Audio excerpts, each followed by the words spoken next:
প্রতিবারের মতো এইবারেও আমাদের রাখি বন্ধন কর্মসূচিটা শুরু করা হয়েছে, কিন্তু কর্মরত পরিস্থিতি ছিল না। আমি অসুস্থ, অর্চনা বৈদ্য।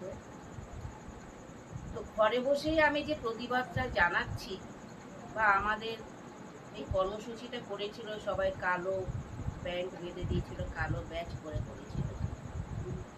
সেখানে রাখি বন্ধন অত ভালো, অত বড়, অত পবিত্র কর্মসূচি আমরা সেভাবে করতে পারিনি। শুধু আমাদের এই দেশের যে অরাজকতা শুরু হয়েছে,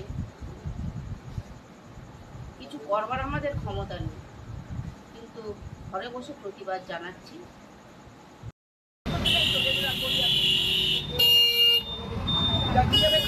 আপনার এই কথাটা ভালো লাগলো শুনে। এটা আমার মুখ থেকে না, সবার মুখ থেকে বেরোনো, সবার মুখ থেকে বেরোনো উচিত। প্রত্যেকটা ক্লাবের উচিত 50,000 টাকা যেটা দিচ্ছে সেটা ওটাকে রিফিউজ করা।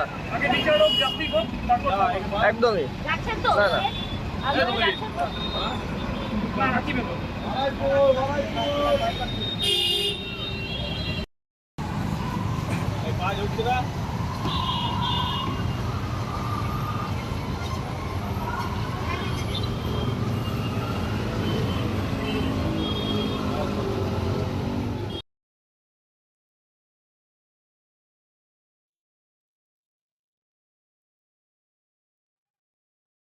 নমস্কার।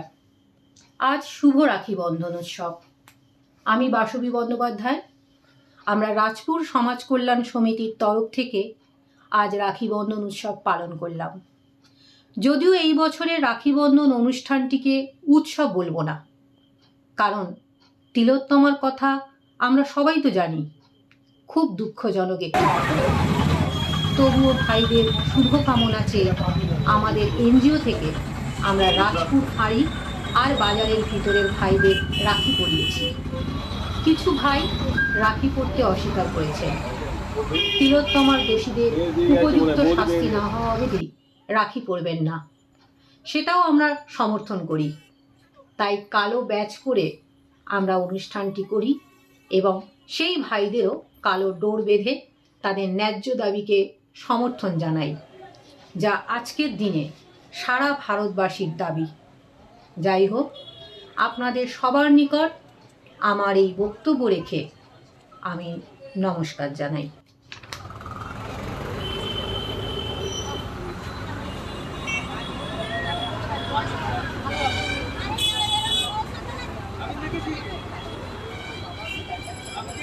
আপনি আর ওই গল্পে যাচ্ছিলেন, মানে আমি জিজ্ঞাসা করলাম কি হয়েছে।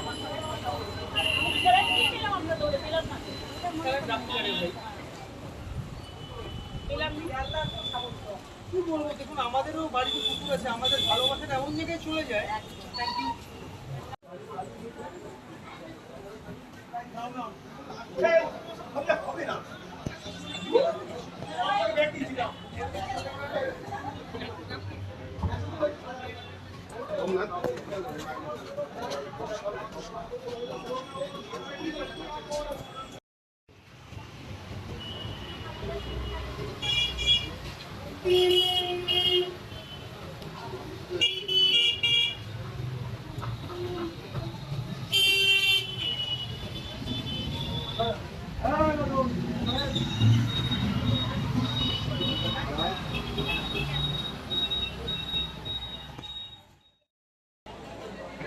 রাজপুর সমাজ কল্যাণ সমিতির তরফ থেকে পুরো রাজপুর বাজারে আজকে রাখি পরানো হলো সমস্ত রাজপুর বাজারের সমস্ত দোকানদারদের, এবং সাথে কাস্টমার থাকলে কাস্টমারকেও।